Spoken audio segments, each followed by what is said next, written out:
Être né quelque part, c'est comme un clin d'œil effectivement à Maxime Le Forestier, hein, lequel, c'est bien connu, vient de Ambalaba. Mais comme disait un groupe antillais, la musique, c'est comme ses racines, on l'a dans la peau. Sauf qu'à force de curiosité, d'ouverture aux autres, de rencontres inspirantes, comme ici à DPA, la vie devient un formidable melting pot. Plein de potes. En voilà 2 de potes qui nous emmènent de Madrid à Atlanta, de Bamako à Tokyo, en passant par Paris et bien sûr Avignon.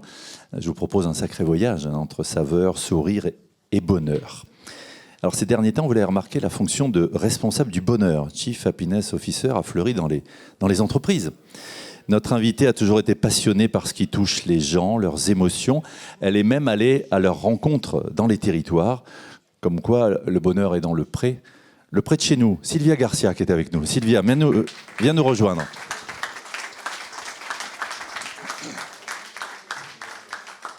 Sylvia qui s'assoit à côté de nous. Merci à toi, on me place elle.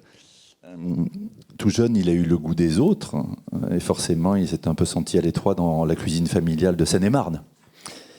Alors, il a eu envie de voyage culinaire et évidemment, d'abord vers ses racines au Mali, puis vers le Japon, le tout mixé à la multiculturalité de Paris. La cuisine du chef Sako, c'est sa vie qu'elle raconte en recettes, à la croisée des influences, des rencontres et des territoires. Maurice Sako.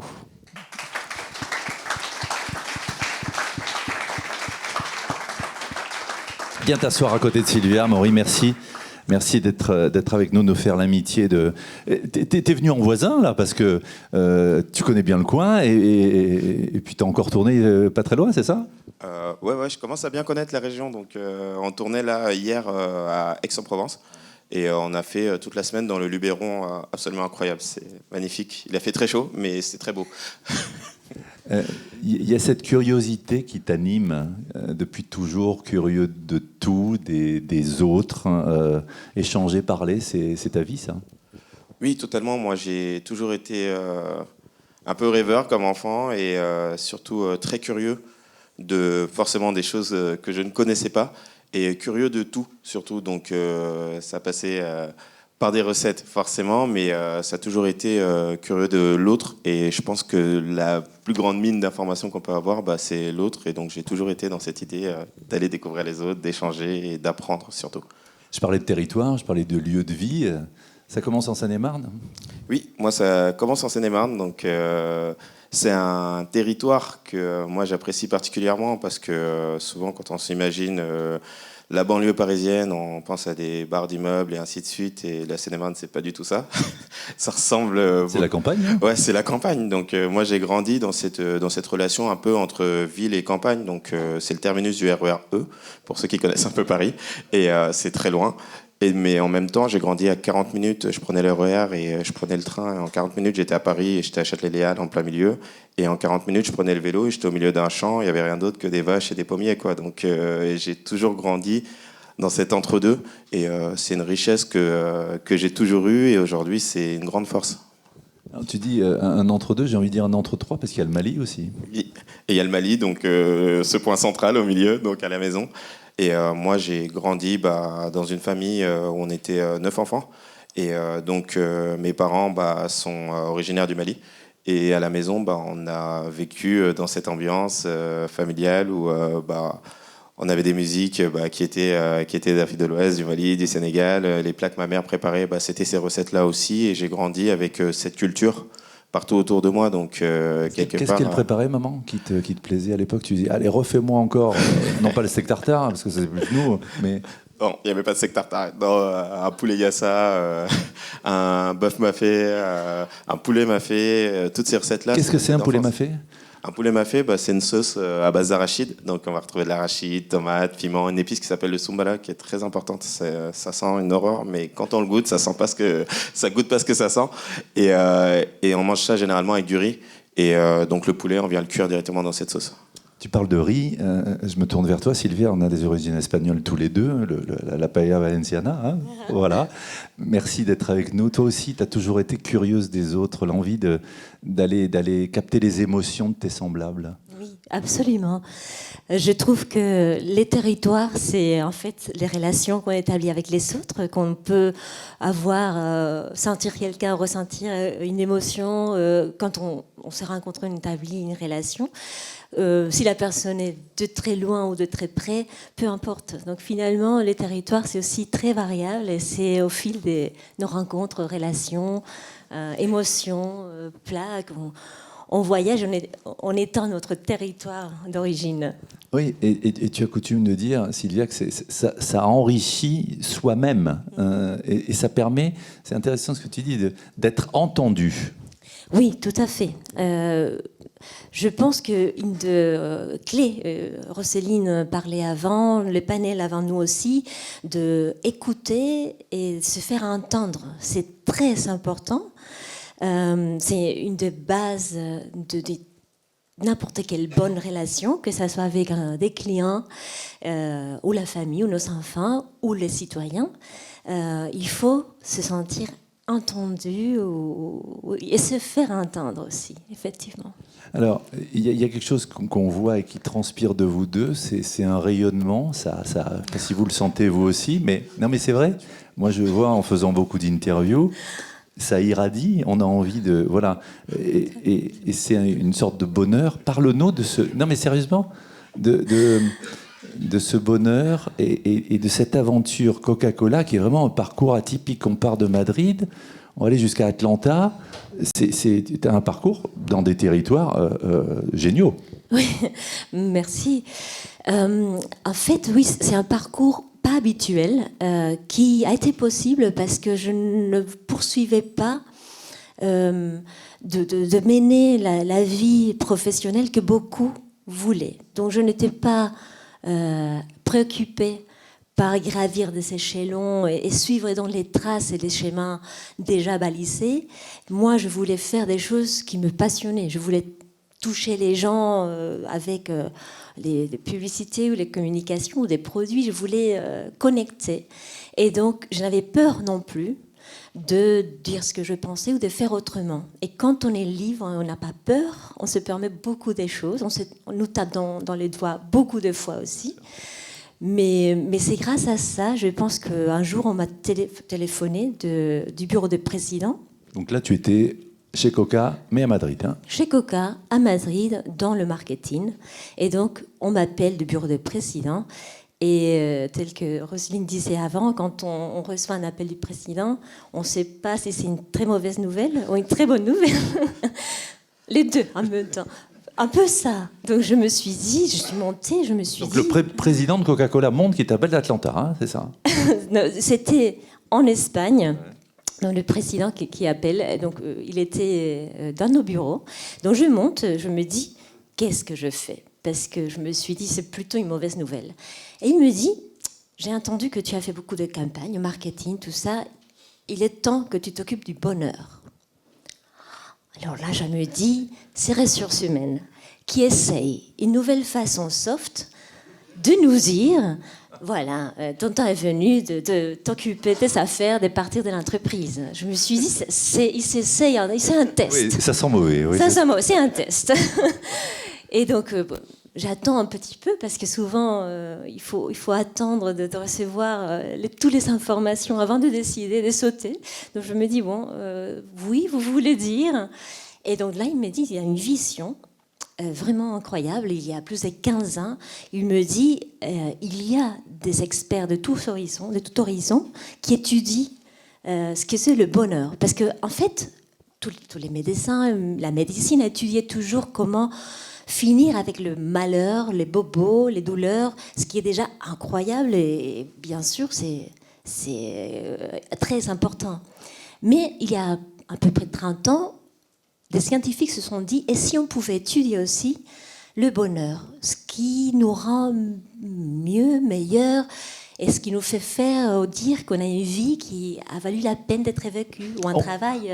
On va y revenir. C'est un joli petit teasing, parce que vous vous dites, mais comment on fait? Comment tu as fait? Tu vas nous le dire. La mélodie du bonheur culinaire, Maury, elle est née encore une fois, de l'envie un peu comme Sylvia, de rencontre, de partage. Comment ça a cheminé dans ta tête? Et comment tu t'es dit, je vais l'illustrer avec une cuisine? Je dirais que d'abord que ce métier-là, c'est un métier assez formidable dans le sens où on transmet du bonheur aux gens au quotidien. Donc un restaurant, c'est un lieu où on est quasiment constamment, quand on est client, dans la célébration. Les gens viennent fêter quelque chose, des gens viennent célébrer un anniversaire ou le quotidien, juste passer un bon moment à table. Et donc le lieu du restaurant déjà est un lieu de bonheur par définition pour moi.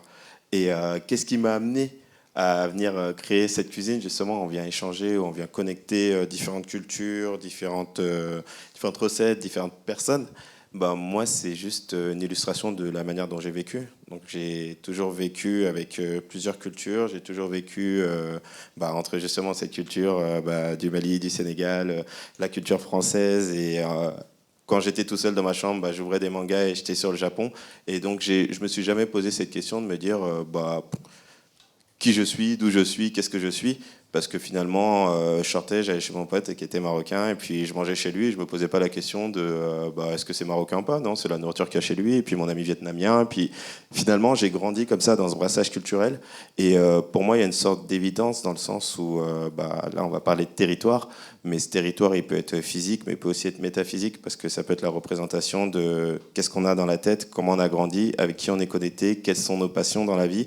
Et quelque part, on va se créer chacun son propre territoire à soi, et on va réussir à connecter plein de choses qui, sur le papier, n'ont pas forcément de sens, n'ont pas forcément de connexion, mais qui vont être évidentes pour nous. Donc aujourd'hui, je fais cette cuisine, moi, qui va croiser l'Afrique, la France et le Japon.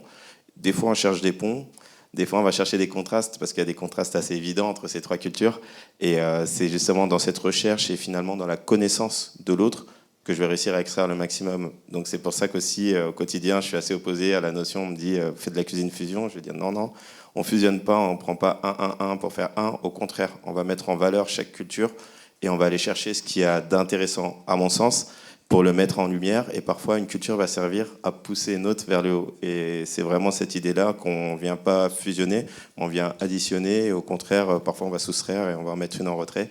Mais à chaque fois, l'intention de base est de montrer le meilleur de chaque culture.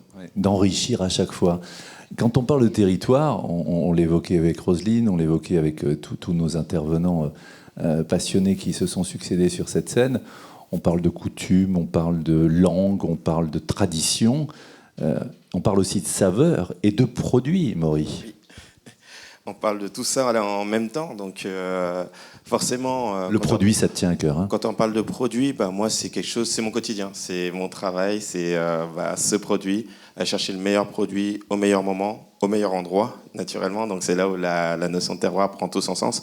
Et donc se dire, aujourd'hui, moi avec un programme comme Cuisine Ouverte, aujourd'hui que je tourne, c'est assez génial parce que j'ai la chance d'aller dans ces territoires, dans ces terroirs. Et là, je me souviens encore, il y a 2 jours, j'étais en plein milieu d'un champ de cerises et il faisait 40 degrés. Et me disait, en fait, il faut que je ramasse toutes mes cerises maintenant parce que sinon, la récolte va être totalement gâtée. Donc, je vous ai gardé qu'un seul arbre, mais j'ai déjà récolté tout. En fait, on se comprend tout de suite que nos cerises qu'on va manger aujourd'hui dans toute la France, si c'est 15 agriculteurs finalement qui vont s'occuper de cette récolte, ne le font pas tout de suite et ne sont pas adaptés, connectés directement à ce terroir, donc aux aléas climatiques, mais aussi au stress hydrique que les arbres peuvent avoir, et ainsi de suite, on n'aura peut-être pas de cerises du Luberon cette année, quoi. Donc il y a aussi cette notion de se dire, des gens vont être l'illustration d'un terroir à travers leur savoir-faire. Et ça, c'est pas forcément toujours évident. Et que quand on mange, je reprends l'exemple de la cerise, quand on mange une cerise, les gens vont se dire, il n'y a pas de cerise, ou la cerise, c'est telle saison. Mais non, finalement, on va manger plusieurs variétés de cerises étalées sur une saison. Donc, étalées dans le temps. Et ça, c'est beau pour moi, à travers ce programme, de pouvoir l'illustrer, de pouvoir l'apporter aux gens, parce que on commence à y arriver sur l'idée de la saisonnalité, et de faire comprendre au grand public que une tomate en décembre, ça n'a pas forcément de sens. Oui, ou des cerises en décembre aussi. C'est ça, des cerises en décembre non plus. Mais il y a des alternatives. Par exemple, une bonne conserve de tomates, ça peut nous permettre de faire notre sauce tomate en décembre, parce que ça ne doit pas forcément être dans la frustration qu'on va engager les gens avec nous. Donc, il faut donner des solutions Pour alternatives. avoir un bon gazpacho, hein, Sylvia. Pour avoir un bon gazpacho. Mais c'est intéressant ce que tu dis, parce qu'on le retrouve dans chaque territoire. Oui. Derrière le camembert de Normandie, il y a les vaches rouges, blanches et noires sur lesquelles on veut l'appeler. Non, mais c'est vrai, c'est les vaches, c'est le terroir, c'est les c'est les vaches, gens. c'est le terroir, et puis même quelque chose d'assez bête. Hein. Moi, j'ai un client qui m'a dit ah, bah, votre beurre, il est vachement jaune. Oui, bah, on est au printemps, les vaches mangent des fleurs, donc le beurre est jaune. Vous verrez qu'en décembre, il sera blanc. Et il y a une sorte de rationalité dans ce qu'on va faire. Et donc, une vache qui donne du lait, qui va donner un fromage ou du beurre, bah, c'est juste une vache qui mange de l'herbe à une période. Donc, il y a une sorte de vérité du monde dans lequel on vit et du quotidien qui est qui s'illustre à travers plusieurs produits. Et donc, le fait que le beurre soit jaune, bah, c'est juste une conséquence que la vache ait mangé des fleurs qui étaient potentiellement très jaunes aussi. Et donc, ça se retranscrit dans le lait qui va se retranscrire dans le beurre. Donc, des fois, on va se reconnecter à des choses très rationnelles et ça fait du bien aussi. On parle de produits, on parle du jaune. Revenons au roux du coca, chère Sylvia. Tu acceptes. Il te dit que tu as du bonheur. Tu dis bon, on y va. Je dis on y va. Et donc, avec ma famille, on va de l'Espagne directement à Atlanta, habiter aux États-Unis. Et voilà, l'aventure continue là-bas. Alors, tu disais que c'était parti d'études scientifiques.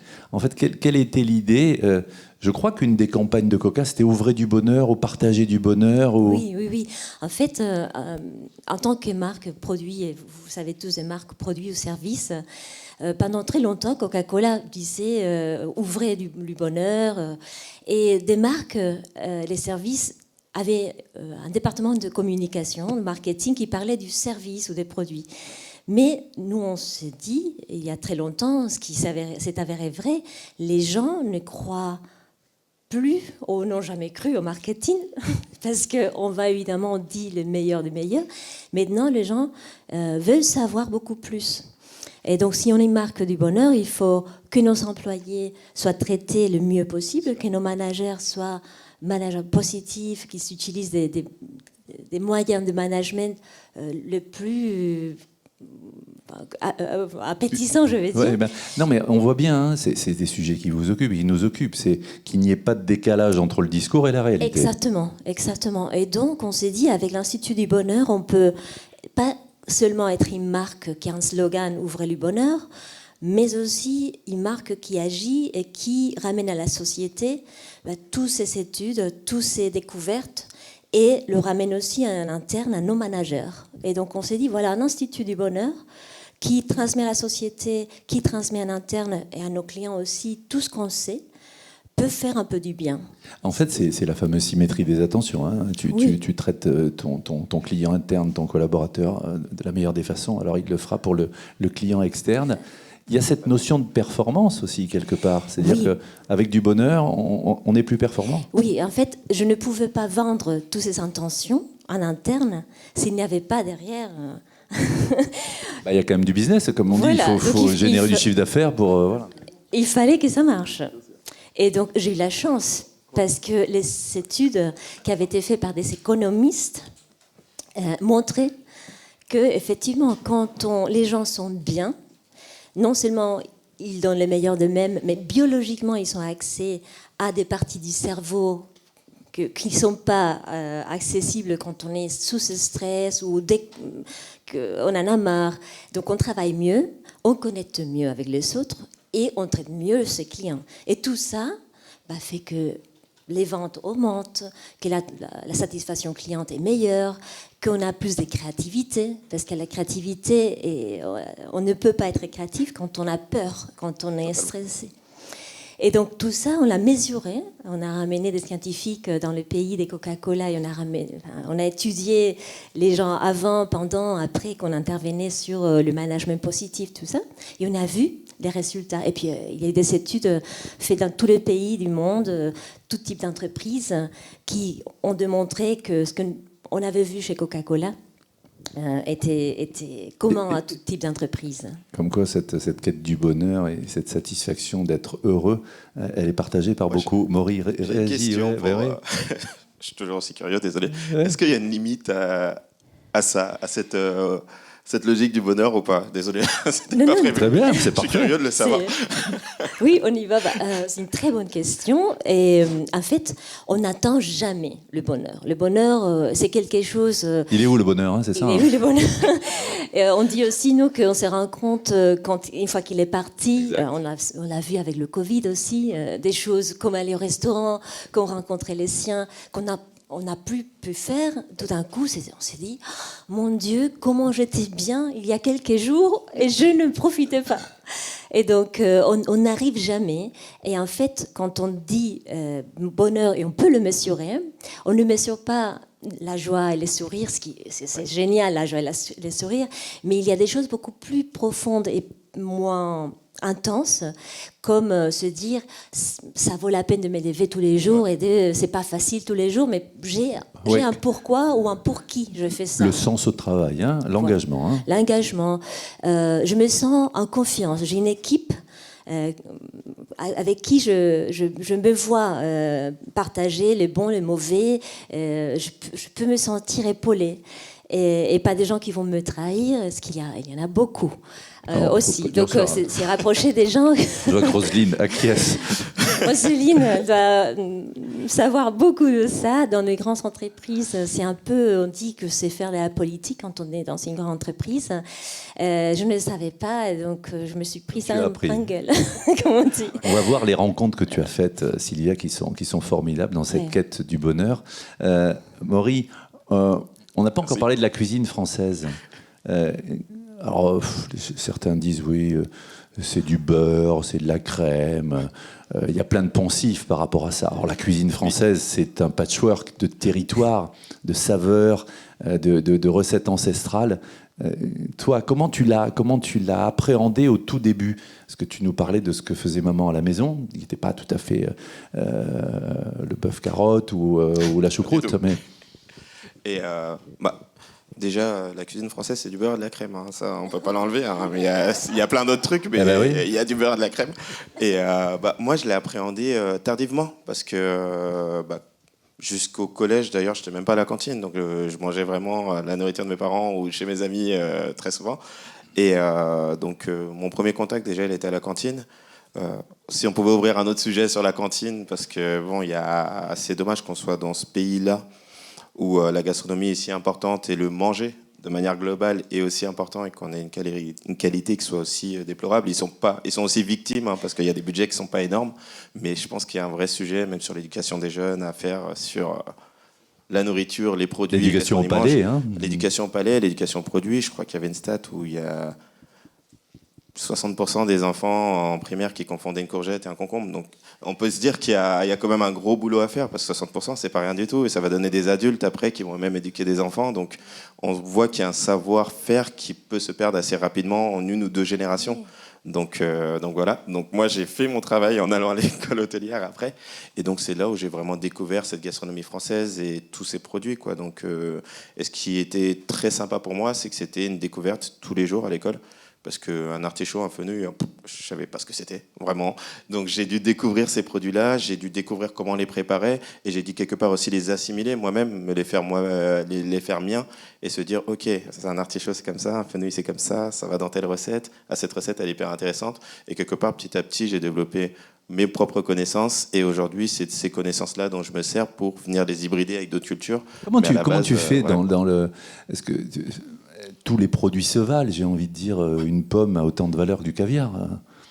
Pour moi, c'est important. Tous les produits se valent et il n'y a surtout pas de hiérarchisation dans les produits. Mais il y a un intérêt qui est gustatif, purement, et un intérêt qui va, pour moi, être la recette et qu'est-ce que j'ai envie de transmettre à travers mon assiette. Donc, quelque part, le fait que tous les produits se valent, c'est une évidence. Et au contraire, quand on sacralise un produit, on va avoir tendance à le travailler de la mauvaise manière ou d'une seule manière, ce qui peut arriver d'ailleurs dans la culture japonaise où ils vont être très dogmatiques sur la manière dont ils vont faire les choses. Et je trouve que ça limite énormément la créativité. Donc mettre tout le monde à plat et se dire que tous les produits sont les mêmes, quand on crée, on n'a aucune limite et donc on crée beaucoup plus facilement et on va beaucoup plus sur des choses qui sont originales, qui sont nouvelles, et c'est à ce moment-là où la créativité va prendre le dessus sur la tradition et uniquement la tradition, quoi. J'imagine qu'il y a un produit que tu dois travailler avec bonheur, c'est le riz, parce que Oui. il est là-bas. Tu parlais du Japon, et puis il est là-bas, en Afrique de l'Ouest. Hein. Ouais, totalement. Le riz, pour moi, c'est un produit qui est vraiment fil rouge, quoi. Ça parle à tout le monde, déjà, le riz. C'est un produit qui a son propre goût. Définir le goût du riz, c'est quasiment impossible. Le riz, ça a le goût du riz, quoi. Donc, donc ça, c'est le produit par excellence. Et quelque part, moi, je m'amuse énormément à échanger les recettes, à nous servir comme médian pour faire converser justement l'Afrique de l'Ouest et le Japon. Et au milieu, on a la France aussi, parce qu'il y a la culture du riz de Camargue, qui est un riz assez génial. Et donc, on peut utiliser un produit français et partir de ce produit français pour en faire une recette ouest-africaine qu'on va venir assaisonner avec des condiments japonais. Et à ce moment-là, on arrive à trouver quelque chose qui est au milieu de tout ça et qui va pas être juste une recette qui vient de tel pays, mais ça va être une recette qui n'existe que chez Mosuke. Et quelque part, à ce moment-là, on va se créer notre petit territoire à nous et se dire que en venant dans ce restaurant, on va être quelque part entre ces trois influences, sans pouvoir concrètement mettre le doigt dessus, mais en tout cas, on va ressentir les trois influences et se dire que à ce moment-là, je parlais de métaphysique tout à l'heure, mais cet endroit-là est un territoire à part entière et il va donner ses propres valeurs, sa propre idée du monde, sa propre vision et quelque part sa propre nourriture. Et par rapport à ça, tu as un plat chez Mosuke, justement, avec du riz que tu affectionnes, que les clients te redemandent? Il y a un plat qu'on fait tout le temps, qu'on fait évoluer selon la saison, mais nous, on fait un sushi pressé, qui est l'ancêtre du sushi. À l'époque, au Japon, ils conservaient en fait le riz, le poisson avec du riz, donc ils pressaient du riz et dessus mettaient du maquereau qui salait et les écrasaient comme ça, et ça permettait de conserver le poisson, donc le riz était jeté après. Et donc on s'inspire de cette recette-là pour pouvoir faire en fait un poisson riz et beurre blanc, qui est un plat qui est dans tous les foyers français et qui est un plat assez populaire. On revient au beurre, hein, tu as vu? Ouais, c'est ça, on revient au beurre toujours. Et donc quelque part, on se sert d'un savoir-faire japonais et d'une recette qui pourrait être japonaise pour faire une fois en bouche un plat qui va goûter et qui va avoir une connexion avec beaucoup de Français, parce qu'un poisson riz beurre blanc, c'est la grand-mère qui le faisait, ou c'est le plat que ma maman me faisait quand elle n'avait pas le temps, et donc ça connecte un peu tout le monde. Un peu tout ça. Je ris de me voir si belle dans ce miroir. C'est ça. Sylvia, les rencontres, on en parle avec Maury, avec toi aussi. C'est les Nations Unies, c'est le Bhoutan, c'est le Dalai Lama. C'est voilà, être né quelque part, aller quelque part et à la rencontre des gens pour cette idée de bonheur. Oui, tout à fait. On disait avant, c'est des rencontres qui nous nourrissent. Et il y a des gens, on a eu l'exemple hier avec Alain Simon aussi, qui nous nourrissent tellement de ces réflexions. Est-ce qu'ils sont, ils sont lus, tout ce qu'il y avait sur des sujets qui les passionnent. Et nous, on a la chance de les rencontrer et tout d'un coup, on se sent un peu plus intelligent après. et c'est génial. Et donc, des gens qui avaient passé leur vie à étudier le bonheur d'un angle ou d'un autre, que ça soit le bouddhisme, que ça soit les neuroscientifiques, j'ai eu la chance de faire ces rencontres-là et de pouvoir un peu, comme disait Maury, additionner, condenser et pouvoir transmettre aux autres pour que ça soit utile tout ce qu'il y a là-bas de nouveau, d'appris, de découvertes. Et c'est incroyable, c'est un plaisir de pouvoir faire ces synthèses, ces métaphysiques aussi, de créer quelque chose, de tout ce qui existe autour de nous. Et ces rencontres, ce partage du bonheur permet de pallier les problématiques de cercle vicieux, de spirale négative. C'est Martin qui dit ça. Hein. Oui, Martin Seligman, c'est la personne qui a créé la science du bonheur, on va dire. Et c'est un psychologue qui, lui, avait été en dépression. En fait, il avait fait sa thèse sur comment on peut, et là les Français savent quelque chose, contager les malheurs. En râlant tout le temps, en disant rien n'est possible, quoi qu'on fasse. Je râle donc je suis, hein, c'est ça. Quoi qu'on fasse, de toute façon, c'est la faute à Tal. Donc tout ça, il avait étudié et il était tombé en dépression. Parce que c'est vrai qu'on peut contager, on peut induire le malheur et la dépression chez les gens. Et donc, il s'était dit, et si je créais une discipline qui apprend des gens qui, malgré la vie, parce qu'il n'y a pas des gens qui sont nés heureux et qui n'ont pas vécu, et donc ils sont restés heureux toute leur vie. Toute vie ramène des malheurs. Sinusoïdal, hein, c'est ça. Toute vie. Sinon, c'est qu'on n'a pas vécu ou qu'on est idiot. Donc, toute vie comporte des malheurs. Mais il y a des gens qui, malgré les malheurs, même des gens qui ont eu des drames, des déportations et autres, on a Viktor Frank qui a écrit ce livre magnifique, qui arrive, malgré tout cela, à trouver un sens et à dire « ça valait la peine et j'ai quelque chose à transmettre, j'ai de l'espoir ». Comment il s'arrive à faire ça? Et donc, il a commencé à étudier ceci et il s'est dit, autant c'est possible de tirer les gens vers les bas, c'est aussi possible de transmettre les piliers du bonheur. Pour les pousser, enfin les monter vers le haut. Voilà, et pour le nourrir et pour récupérer, parce qu'on ne va pas pouvoir se protéger. En fait, le bonheur et le malheur passent par le même circuit de notre cerveau biologique. Et donc, quand on essaye de se fermer et de ne pas souffrir, on se ferme aussi à avoir la joie, à sourire, à se connecter aux autres. Donc, on ne peut pas, on doit absorber, on doit traverser toutes ces émotions, sachant, ayant confiance et un peu d'optimisme, qu'on peut traverser. On a tout ce qu'il faut, surtout quand on connecte, surtout quand on se appuie les uns sur les autres. La solitude, c'est le pire. On est d'accord. On en parlait tout à l'heure avec Stéphane Junique par rapport à des personnes âgées. Exactement. La solitude. Il y a une prédisposition génétique ou pas? Alors, très bonne question, Frédéric. C'est passionnant parce que on peut se dire, certains sont nés dans la potion, ils sont tombés dans la potion magique. Voilà, ils sont toujours heureux et certains sont toujours à l'heure ou malheureux. Je ne regarde personne. Et en fait, les scientifiques se sont dit, si on suit des jumeaux identiques, qui sont nés avec 100% le même matériau génétique, et qui ont eu des vies très différentes, on pourra voir si à la fin, rien de ce qu'ils ont fait, l'argent, le succès, les rencontres, a changé la génétique, ou si, par contre, il y a des différences.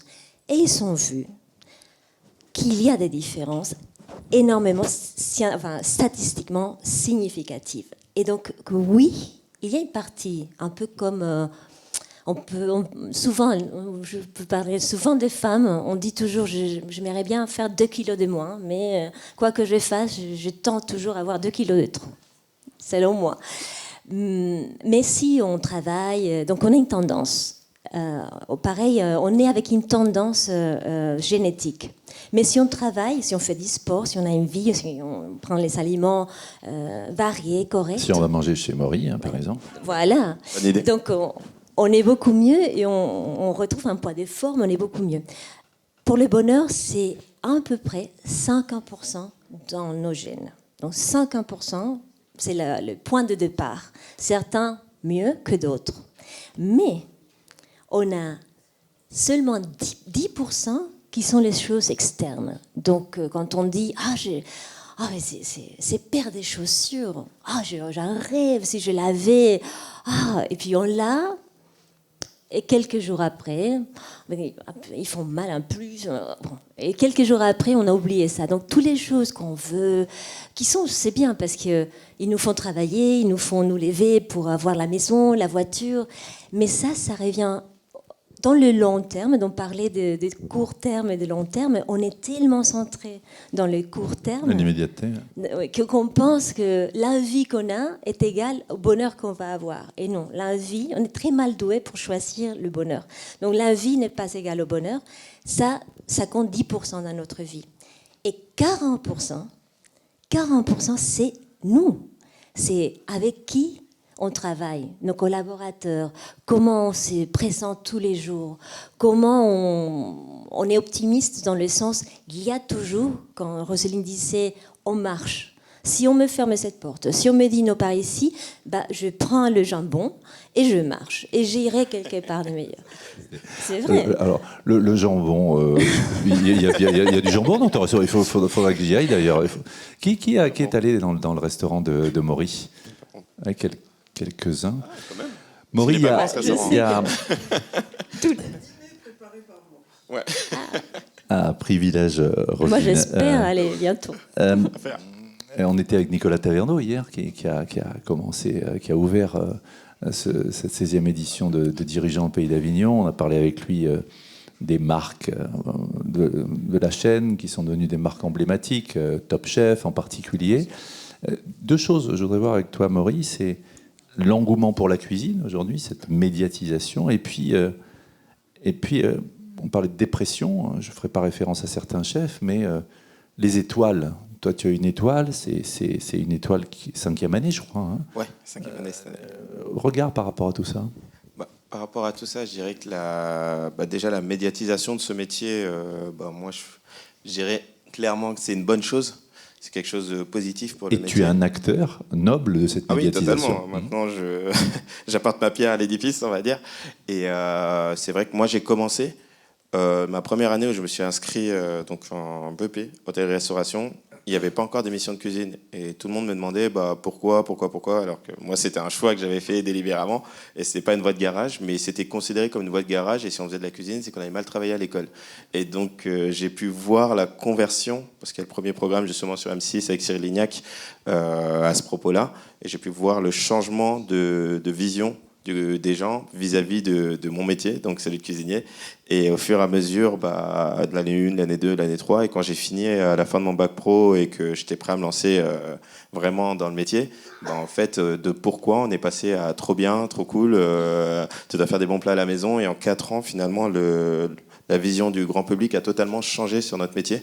Et donc, même pour les nouvelles générations aussi. Hein. Ouais, même pour les nouvelles. Et donc cette médiatisation, on peut dire que ça a que du bon, parce qu'on est passé d'un métier qui était une voie de garage où il fallait mal travailler à l'école. Alors que moi, j'ai toujours été plutôt bon élève, donc c'était pas mon cas, à un métier où c'est un métier noble et vu comme quelque chose de gratifiant de pouvoir travailler comme ça. Et donc aujourd'hui, ce métier, on a de la chance de se dire que grâce à des émissions comme Top Chef ou moi qui fais ma cuisine ouverte, on arrive à inspirer plein de jeunes à se dire trop bien, je vais venir manger. Moi, c'est trop bien, j'ai plein de jeunes au restaurant ou qui viennent avec leurs parents, ou par exemple, pour leurs 15 ans, ils ont choisi de manger chez moi, quoi. Et moi, à 15 ans, j'aurais jamais demandé un restaurant pour mon anniversaire. Un maillot de foot, une console de jeu, oui, mais un restaurant, jamais. Sauf que toi, il y a une étoile. Je reviens à cette consécration du guide Michelin. On les appelle plus des macarons maintenant, mais des étoiles. Hein. Oui. Donc une étoile, c'est important, c'est une responsabilité. Comment on vit ça? Parce que c'est à la fois un bonheur, mais c'est aussi une exigence.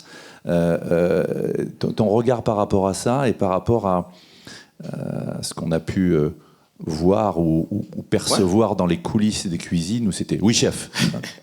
Non, mais totalement. Moi, le Michelin, je dirais que c'est comme un jeu auquel on choisit de jouer ou non. Donc, le Michelin, il ne faut pas le voir comme autre chose qu'un organisme d'audit. Hein. Il y a des critères à répondre, et si on répond à ces critères, on a 1, 2 ou 3 étoiles. Et donc, c'est nous qui décidons de se mettre dans ces critères ou non. Donc, à partir de ce moment-là, moi, c'est plus un standard que je m'impose.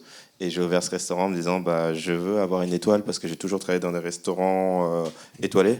Et ce standard-là, c'est mon standard. Et j'ai pas envie de travailler dans un restaurant autre qu'un restaurant étoilé. Et donc, j'ai toujours travaillé avec cette exigence du quotidien. C'est pas un gadget, on est d'accord. Non, hein. c'est pas un gadget. C'est vraiment une exigence. C'est une volonté de toujours faire mieux, de toujours pousser plus sur la créativité ou sur la technique. Et tout ça, faut pas le voir comme une pression négative. Pour moi, c'est une pression positive. Et je pense que les 3/4 de mes équipes, si demain on n'avait pas d'étoiles dans ce restaurant, ils n'auraient pas postulé parce qu'ils viennent pour ça. Et donc, il y a cette idée de se dire que cette pression, oui, elle existe, mais c'est une pression qui est positive et qui va nous pousser à créer plus, à créer des belles choses et à innover surtout. Et donc, pour moi, l'innovation, elle vient de là. Et je pense qu'on n'innove pas en étant feignant, on innove en ayant envie de faire, on innove en ayant envie de travailler, en ayant envie de se dépasser. Et donc le 8 chef, il existe. Tu le vis pas comme une pression, parce que on pense tous à Bernard Loiseau. Hein. Ouais, bien sûr, bien sûr. Et c'est malheureux parce que c'est un facteur de plein de choses qui sont arrivées en même temps et ça finit avec une fin assez dramatique. Et je pense qu'aujourd'hui, en tout cas dans ma génération de chefs, on a tout ce que je viens de dire avant, donc cette exigence, cette passion et cette envie de se dépasser. On a aussi une logique de se dire que c'est un métier et qu'à côté on a une vie et que cette vie et ce métier doivent être totalement équilibrés. Donc moi je je veux faire tout ça, mais je veux pas non plus sacrifier ma vie de famille. Il y a beaucoup de chefs qui, dans cette génération, tu fermes le week-end, oiseau, je crois. Hein. Ouais, je ferme le week-end, par exemple. Et ça, c'est une décision que j'ai prise à titre personnel, mais aussi pour mes équipes. Donc, moi, j'ai une petite fille de 2 ans et je suis super content de la retrouver le week-end et que mon week-end, c'est mon week-end. Par contre, mes semaines, je ne m'appartiens pas à moi-même. 8h à minuit, je travaille et c'est tout. Mais le week-end, par contre, je ferme le PC, je ferme le restaurant et je suis en week-end. Et c'est important d'avoir cet équilibre. Et je pense que ça reprend bien avec tout ce que Sylvie a dit avant, que ce bonheur, on se crée un cadre pour être heureux et que c'est tout autant un état d'esprit qu'un objectif. Et je me dis pas je veux être heureux, je me dis que en mettant ça en place, en fermant le week-end, en étant à la maison le week-end, mais par contre en étant pleinement au travail la semaine quand je suis au travail, donc on a une super nounou et tout. Et donc tout ça, c'est des choses qui vont me permettre moi, à terme, d'être totalement compétent et totalement focus dans mon travail quand je travaille et d'avoir et l'ambition et aussi la vie familiale à côté et l'équilibre. Quoi. C'est intéressant ce que tu dis parce que ça nous parle évidemment. Si je reprends les termes culinaires, il y a eu comme une fusion entre la vie professionnelle et la vie personnelle avec le Covid, avec le télétravail. Et tu as senti, toi, puisqu'on est quand même avec Igencia sur des générations, quelles qu'elles soient, qui veulent accéder à de nouvelles compétences, se former, se développer, donner un sens à leur vie. Tu as senti chez les jeunes le changement de perception hein. Ah ouais, totalement. Nous, dans la restauration, on a pris en pleine tête le Covid parce que c'est un métier justement qui est assez aliénant physiquement parce qu'on doit être présent tous les jours et finalement, les équipes n'ont jamais eu ce temps de recul pour s'arrêter et se dire en fait, je suis bien le soir à la maison avec mon conjoint et les enfants. Et donc, ils ont eu ce recul-là pendant le confinement. Et au moment de revenir, c'est vrai qu'il nous manquait beaucoup de monde à l'appel. Il y avait beaucoup de gens qui, en fait, se sont rendus compte qu'ils n'étaient pas heureux dans la vie qu'ils avaient avant, qu'ils avaient envie de faire autre chose, qu'ils n'avaient plus envie de le faire comme ça. Et donc, moi, en tant que chef d'entreprise, on a dû se remettre en question aussi, et se dire comment on arrive à mettre des choses en place qui nous permettent de vivre et de gagner de l'argent avec notre métier. Et en même temps, que nos employés soient réellement heureux au travail et que quand ils viennent le matin, ils soient heureux et que quand ils repartent le soir, ils aient envie de revenir le lendemain. Ah ben voilà. Et tout ça, c'est des choses à mettre en place. Mais c'est vrai que le Covid, quelque part, là-dessus, nous a grandement impacté et on a perdu beaucoup de monde dans la restauration. Et il y a une grosse remise en question. Je ne dirais pas qu'on a trouvé toutes les solutions à tous les problèmes aujourd'hui. Il y a des problèmes où c'est pas forcément de notre côté. Il y a encore des petits réglages. Ouais, il y a encore des réglages. Sylvia, par rapport à ce que dit Maury, on voit, hein, c'est partager du bonheur aussi, c'est donner du bonheur aux autres, c'est prendre soin des autres. J'ai envie de dire, les philosophes, ils avaient un peu raison, non ? Oui, tout à fait. En fait, on se rend compte, un peu comme avec le regard à l'arrière de l'histoire dont parlait Alain Simon hier, on se rend compte que le philosophe avait pensé tout. Et là, les scientifiques, docteurs, neurobiologiques, etc., se rendent compte que finalement, ils avaient raison, que le corps, le cerveau fonctionnent comme les philosophes avaient pensé qu'on fonctionnait. Et donc, que c'est pas... que la vie, il faut une bonne vie dans le sens de s'engager, de schéma de milieu, d'avoir un sens, de partager, que toutes ces valeurs philosophiques, en effet, en tant qu'être humain, pour être plus heureux quand on vit comme ça. Et on disait tout au début, je ne sais pas si c'était Jean-Pierre ou qui parlait, qu'on est des êtres sociables ou sociaux. En fait, même l'université d'Oxford a découvert que si vous êtes ici aujourd'hui, assis, en tant qu'espèce humaine, c'est parce que nos ancêtres, 300 millions d'années avant nous, étaient les plus sociables. On n'était pas les plus forts, on n'était pas les plus intelligents, mais on était l'espèce la plus sociable. Et que c'est parce qu'on arrive à collaborer, on arrive à se surpasser, à avoir envie ensemble de découvrir, de donner du plaisir aux autres. Et grâce à ça, on est ici aujourd'hui. Parce que sinon, en tant qu'espèce, on n'était pas les plus forts, le plus grand. Bon, Maury, oui, mais pas les autres. On n'était pas les plus grands. Et donc, on avait besoin des uns des autres. Et donc, c'est ce que les philosophes ont toujours dit. On est des êtres sociables. On a besoin de la police. Des animaux sociaux, comme disait Philippe Vallière. Exactement. Ouais. La politica, dans le fait de la police, d'organiser la vie sociale, c'est très important. Et voilà, et de travailler ensemble, c'est porter les uns aux autres, d'aller plus loin ensemble. Voilà, le partage du bonheur, ça sera peut-être le mot de la fin, Maury. Bien sûr. Le partage du bonheur, et je pense qu'on ne peut pas le transmettre si on n'est pas soi-même heureux. Donc, c'est ce partage-là, c'est plutôt un échange même qu'un partage, et on donne de soi et on reçoit des autres, et voilà quoi. Voilà, le bonheur du dedans. On peut les applaudir tous les deux. Merci beaucoup. Oui, non, mais juste un mot. Je voulais simplement vous dire que vous avez, je pense, tous réalisé le sacrifice que Maury a fait pour être avec nous, parce que quand il vous disait que le week-end pour lui était quelque chose d'important, il en a sacrifié une partie pour vous faire plaisir.